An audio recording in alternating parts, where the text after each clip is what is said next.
This is TechCrunch. Reddit sues Anthropic for, allegedly, not paying for training data. I'm Imran Sheikh, and your Wednesday Daily Crunch featuring 3 big tech headlines. It starts now.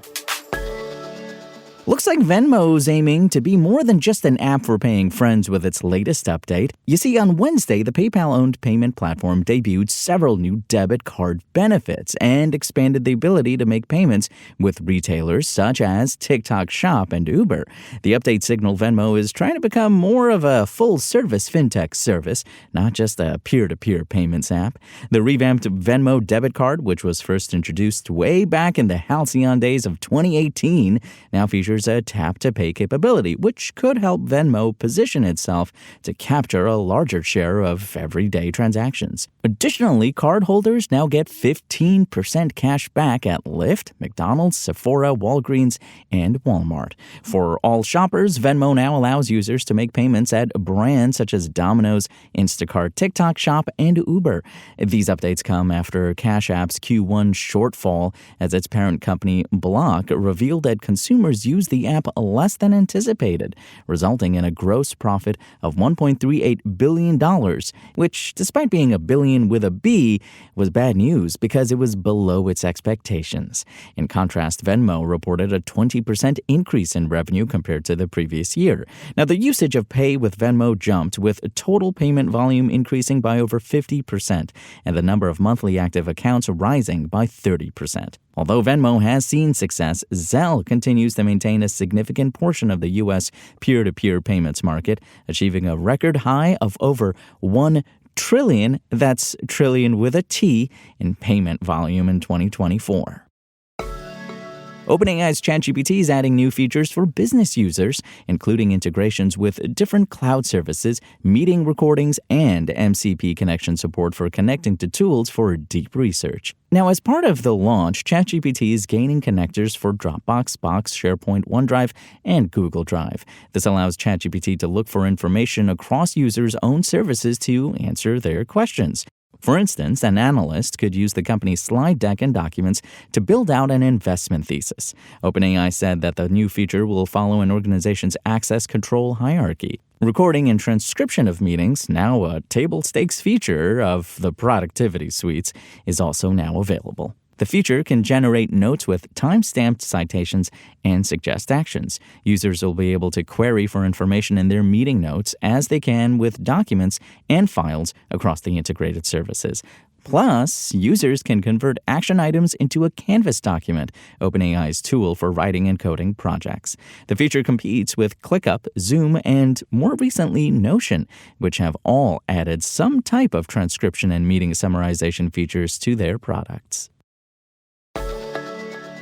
Reddit is suing Anthropic for allegedly using the site's data to train AI models without a proper licensing agreement, according to a complaint filed in a Northern California court on Wednesday. Reddit claims in the complaint that Anthropic's unauthorized use of the site's data for commercial purposes was unlawful and alleges the AI startup violated Reddit's user agreement.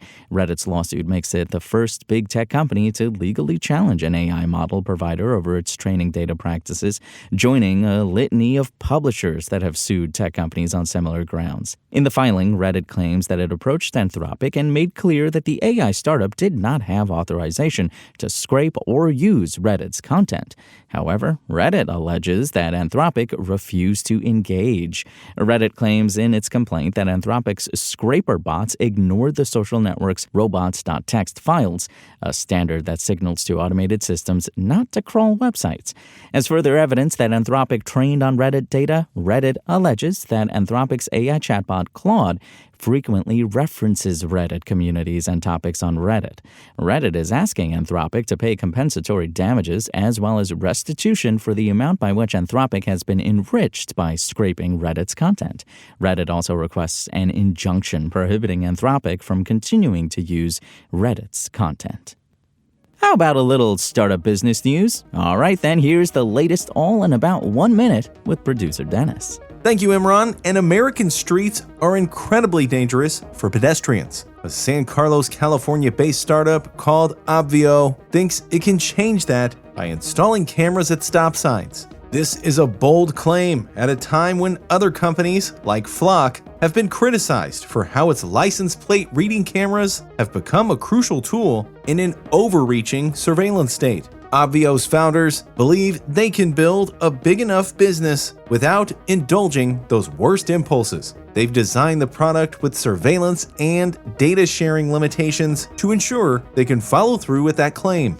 And journaling app Rosebud has raised $6 million in seed funding as it seeks to further flesh out its app as an AI mentor for self-reflection and personal growth. Rosebud uses AI to analyze your journal entries, identify patterns over time, and provide insights, questions, and guidance. The company says its goal is to help users better understand themselves, build new habits, and track goals just like a human mentor would. Since its launch, Rosebud says users have journaled 500 million words and spent more than 30 million minutes on its platform.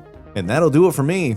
Imran, back to you. And that's your Daily Crunch. Today's stories were reported by Ivan Mehta, Aisha Malik, Maxwell Zeff, and more beautiful, lovely TechCrunch journalists. We'll see you here tomorrow, same tech time, same Crunch channel. And until then, find us at TechCrunch.com.